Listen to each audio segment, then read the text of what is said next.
Moyenne, le vrai ou faux des smart buildings, épisode 1. J'entends souvent, le smart building c'est trop cher, j'ai pas les moyens de rendre mon bâtiment intelligent. Ok, c'est super, mais combien ça va me coûter, etc.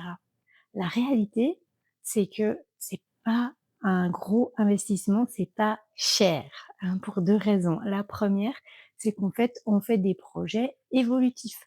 Donc on commence par la base, par mesurer, l'énergie et cetera, le confort, température, humidité, CO2, qualité d'air et ça, c'est un petit package et une fois qu'on a ça, on a un backbone digital où les données vont arriver et qu'on peut exploiter et faire évoluer pour ajouter d'autres choses.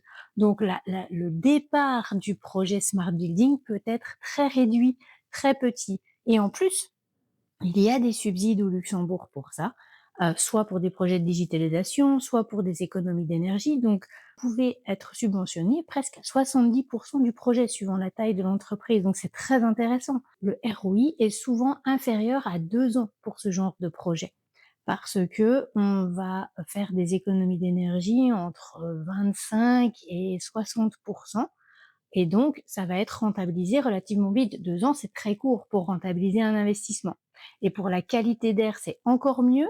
Ça représente plus ou moins 0,1 du loyer mensuel si on se base sur une base de 35 € du mètre carré, par mois. Donc là, on parle de ROI en semaines pour le retour sur investissement.